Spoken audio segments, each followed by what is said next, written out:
யார் வீட்டு வாசலுக்கு வந்துட்டாலும் உடனே வீட்டுல இருக்கிற பூனை எல்லாம் உள்ள இருக்கிற பாலை குடிச்சு முடிச்சிரும். ஆனா அந்த பூனை கூட உள்ளுக்குள்ள அடுக்கலைக்கு போகாம வாசல்ல வந்து நின்று அழுதுன்னா பூசை அழுத்த அது ஒண்ணு அந்த ஊர் பண்ணின ஆச்சரியம். ஆளான் பரதன் அரசி என்பார், ஐயனி மீளான் நமக்கு விது கொடிதே கான் என்பார், கோள் ஆகி வந்தவா கொற்ற முடிதான் என்பார், மாளாத நம்மின் மனம் வலியார் ஆர்.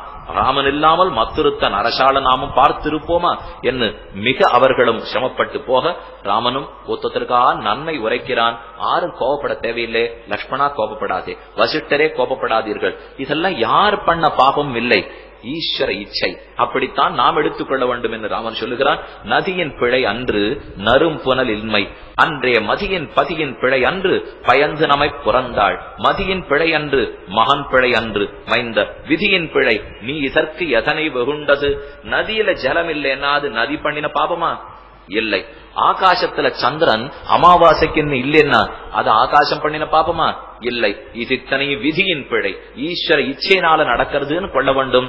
ஆக நாம் காட்டுக்கு போவதை பத்தி யாரும் வியசனப்படக்கூடாது. சீக்கிரமாக போவோம், சீக்கிரமாக திரும்பியும் வருவோம் என்று சொல்ல லக்ஷ்மணன் திருவடிகளிலே பணிந்தான். அவனையும் அழைத்துக் கொண்டான் ராமன். எல்லோருமாக சுமந்திரன் அழைத்துக் கொண்டு பௌரஜனங்கள் தொடர காட்டுக்கு ஏகினார்கள். மக்கள் சொன்னதை தெரிவிக்கிறார். அஞ்சன மேனி இவ்வழகிற்கு எய்திய வஞ்சனை கண்டபின் பகிர்ந்து நீங்களா நெஞ்சிலும் வலிது உயிர் நினைப்பது என் சிலர், நஞ்சினும் வலிய நம் நலம் என்றால் நஞ்ச காட்டிலும் கொடிய சொல் நம்முடைய காதிலே வந்து படர்கிறதே. ராமனுடைய திருமேனிக்கு இந்த மாதிரி ஒரு கஷ்டம் வரலாமா? மக்களை மறந்தனர் மாதர், பெண்கள்லாம் தாய்மார்கள்லாம் பெத்த குழந்தைகளை மறந்து போயிட்டாராம். தாயரை புக்கையிடம் அறிந்திலர் புதல்வர், தாய் எங்க போனான்னு பிள்ளைகளுக்கு தெரியாது. பூசலிட்டு உக்கனர் உயங்கினர் உருகி சோர்ந்தனர், துக்கம் நின்னு அறிவினை சூறையாடவே. துக்கத்துல எல்லாரும் அறிவியே இழந்து போனார்கள். ராமனை இழந்த கோசலை தேசம் அது எப்படிப்பட்டதுங்கிறதுக்கு எத்தனை திட்டான்னு சொல்றார் பாருங்க.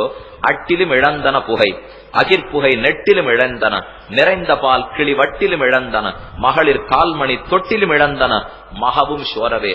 தொட்டில் இருக்கிற பிள்ளை இழந்துடுத்தான் தொட்டில்கள், கால்கள் இருக்கிற அணிகளை இழந்துட்டாலாம் மகளிர்கள், ஜலத்தை அத்தனை இழந்து போய்த்தாம் நதிகள் எல்லாம், ஆகாசம் சந்திரனை இழந்து போயின, பால் வட்டில் கிண்ணி இழந்து போயித்து, ஒளி துறந்தன முகம் உயிர் துறந்தன, துளி துறந்தன முகில் தொகையும், தூய நீர் களி துறந்தன, பரிதான யானையும் களி துறந்தன, மலர்கண் உள் வண்டுகளே வண்டுகளெல்லாம் மலரத் துறந்தன, ஆண் யானைகள் பெண் யானைகளை துறந்தன, ஆகாசம் சந்திரனை துறந்தது, மழை மேகங்கள் எல்லாம் நீரை துறந்தன.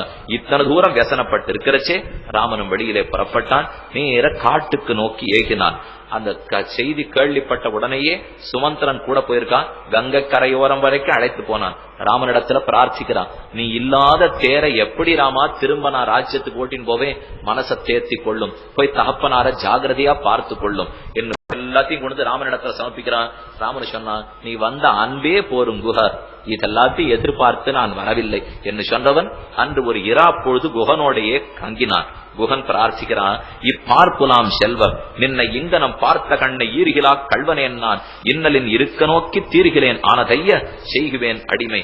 நீ போய் தவக்கோலத்துல வந்ததை இந்த கண்ணு பார்த்து தூங்க மறுக்கிறது ராமா, உனக்கு என்ன வேணும்னு சொல்லு, நான் செய்து காட்டுகிறேன். கோதைவில் குறிசில் அண்ணான் கூறிய கொள்கை கேட்டான், சீதையை நோக்கி தம்பி திருமகன் நோக்கி தீரா காதலாகும் என்று கருணையின் மலர்ந்த கண்ணன் யாதிலும் இனிய நண்பர் இருத்தி ஈண்டு எம்மோடு. பக்கத்துல சீதையை பார்த்தான். பாத்தியா, இத போலத்தான் சீதை என்னுடைய ஒரு பக்தனும் ரொம்ப பெருமையா பேசுகிறான். ராமன் சீதையை பார்த்து நேர என்னிடத்துல வந்து எத்தையும் எதிர்பார்க்காமல் இன்று பார்த்த என்னிடத்துல ஆழங்கால் பட்டு என்ன வேணுமோ செய்யன்னு சொன்னானே, நம்ம பக்தர்கள் எல்லாம் இப்படித்தான். என்ன நாச்சியார பெருமிதம் தோக்க பார்க்க என்ன பார்த்துன்னு பக்தனை விட்டுடாதீங்க, அவனை பாரும் என்ன நாச்சியாரும் சொல்ல திரும்ப பார்த்து உனக்கு ஒரு பரிசு கொடுப்பதுண்டு, என்று இரா பொழுது எம்மோடு நீ இருக்கலாம் என்று குகனிடத்துல சொல்ல குகனும் ஆனந்தமாக படுக்கை விரித்தான். ராமன் சேனிச்சுட்டான். பக்கத்துல சீதை சேனித்துக் கொண்டால் அருகரே லக்ஷ்மணனுக்கு சிறு படுக்கை இட்டான். ஆனா லக்ஷ்மணன் தூங்குறதா இல்ல, சுத்தி சுத்தி வில்ல பிடிச்சுட்டே காவல் காத்துட்டு இருக்கான். குகனுக்கு லேசா சந்தேகம் தட்டித்து, இவன் எதுக்கு விழிச்சுட்டு இருக்கான், ஒருவேளை பரதன் நாட்டை பறிச்சா இவன் உயிரை பறிக்கிறதுக்கு வந்துட்டானோ, இவன் எதுக்கு முடிச்சுட்டு இருக்கான்னு கூட பிறந்த தம்பிய தப்பான்னு நினைக்கிற அளவுக்கு இவனுக்கு அன்பு.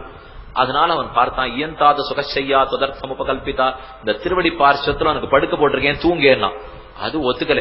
இப்படி கதம் தாசரதமு பூமௌ சயானே சகசீதையா சக்யானித்ரா மயாலப்தும் ஜீவிதம் வா சுகானிவா. ராமன் கீழப்படுத்துன்னு குஹா இன்னி வரைக்கும் நான் பார்த்ததில்லை. சப்பர மஞ்சம் ஹம்சதூளிகா மஞ்சம் ஸ்வர்ண மஞ்சத்துல படுத்துன்னு தான் நான் பார்த்திருக்கேனே தவிர இந்த மாதிரி தாழ்ந்த தரையில படுத்து நான் பார்த்ததில்லை. போனா போறது ராமனை கூட குருகுல வாசத்தும் போது பூமியில படுத்துன்னு பார்த்துட்டு இருக்கேன். ஆனா ஸ்ரீ மகாலட்சுமி அவளே மாதா, அவளே ஈஸ்வரி ஜெகத்துக்கே, அவ போய் கீழே படுத்துட்டத நான் பார்த்ததே கிடையாது குஹா. இத பார்த்துட்டு இந்த கண்ணுக்கு பக்தி நமக்கு ஏற்பட வேண்டும் என்று சீதாராமர்களுடைய திருவடிகளிலே பிரார்த்தித்துக் கொண்டு நாளைக்கு இன்னும் கொஞ்சம் சொல்ல வேண்டிய குஹ வைபவத்தை பத்தியும் பக்தர்களுடைய மகாத்மியத்தையும் எப்படி பாதுகாவட்டாபிஷேகம் நடந்ததுங்கிறதையும் நாளை தினம் தெரிவிக்கிறேன். வந்து சேர பிரார்த்தித்து அமைகிறேன். மங்களம் கோசலேந்திராய மகனீய குணாப்தே சக்கரவர்த்தி தனூஜாய சார்வபௌமாய மங்களம்.